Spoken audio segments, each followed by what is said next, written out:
ایک خبر اور مصر سے آ رہی ہے، وہ بھی میں آپ کو دیتا چلوں کہ مصر کے ایک شہر کے اندر ایک شخص سائن بورڈ، بڑے-بڑے سائن بورڈ لگے ہوتے ہیں، اس کے اوپر چڑھ گیا۔ سائن بورڈ کے اوپر چڑھ کر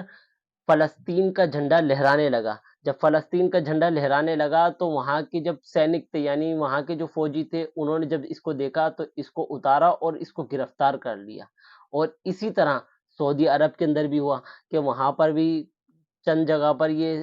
جھنڈے لہرائے گئے فلسطین کے، تو وہاں پر انہیں بھی گرفتار کر لیا گیا۔ ابھی پچھلے دنوں بھی کعبہ شریف کے سامنے بھی ایک عورت نے جب جھنڈا فلیگ، یعنی جو جھنڈا تھا اس کو، فلسطین کے جھنڈے کو دکھایا تو اس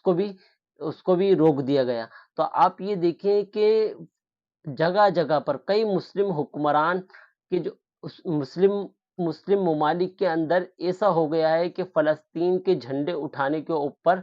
یعنی ان کے اوپر یہ جرم لکھ دیا گیا ہے۔ یعنی مصر کے اندر، میں آپ کو خبر دوں، مصر کے اندر 20 اکتوبر سے اب تک تقریباً 165 لوگوں کو اس جرم کے، یعنی کہ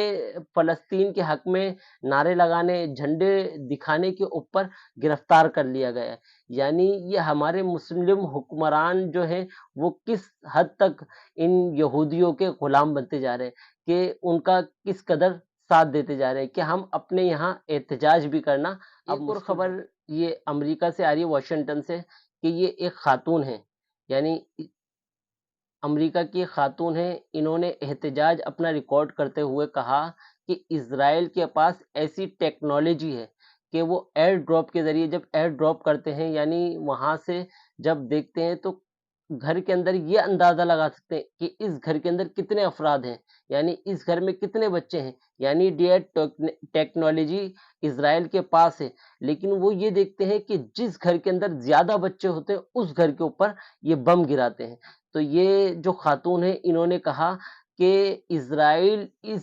اس طریقے سے کر کر یہ کھلا جنگی جرم کر رہا ہے، یعنی ان لوگوں کے اوپر جو بم گرا رہا ہے یہ کھلا جنگی جرم ہے، اس کو اس سے بچنا چاہیے، یہ نہیں کرنا چاہیے، اس لیے اس نے واشنگٹن کے اندر یہ احتجاج اپنا ریکارڈ کروایا۔ ایک خبر اور جو میں نے پچھلے دنوں بھی آپ کو دی تھی کہ راشن کے ٹرک کے حوالے سے، یعنی جو راشن کا ٹرک آ رہا تھا اور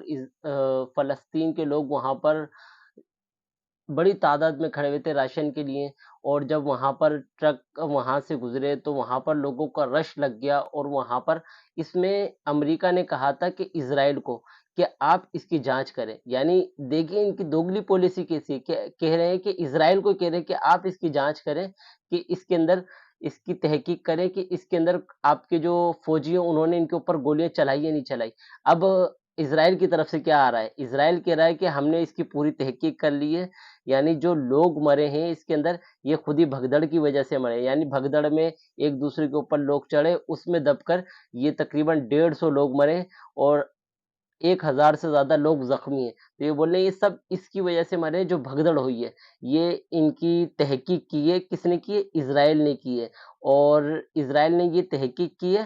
کہ یہ بھگدڑ کی وجہ سے مرے، لیکن حقائق لوگوں کے سامنے کہ کیونکہ گولیاں جو ہے ان کے سینوں پہ لگی، ان کے سروں پر گولیاں لگی ہیں، لیکن کیا کہیں کہ جو کرنے والا ہے اسی کو ہی، یعنی جو قتل کرنے والا ہے کہ جو قتل کرنے والا ہے اسی کو ہی کہے کہ آپ فیصلہ سنائیں، یعنی یہ کہاں کی بات ہے؟ لیکن اسرائیل کو ہی کہہ رہے ہیں کہ اسرائیل ہی قتل کرنے والا ہے، اور اسی کو ہی کہہ رہے ہیں کہ آپ فیصلہ سنائیں، آپ بتائیں کیا آپ نے یہ جرم کیا ہے یا نہیں کیا۔ اب دیکھیں کیا کہیں اس بات کو۔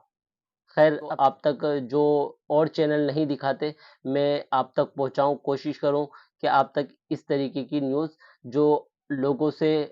لوگوں کی نظروں میں نہیں آتی وہ آپ تک میں پہنچاؤں، اور کوشش کریں میرے آپ اس چینل کے ساتھ جڑے رہیں، میرے چینل کو سبسکرائب کر دیں، شیئر کریں، کلک کریں، تاکہ میری نئی آنے والی ویڈیو آپ تک بآسانی پہنچ سکے۔ السلام علیکم ورحمۃ اللہ وبرکاتہ۔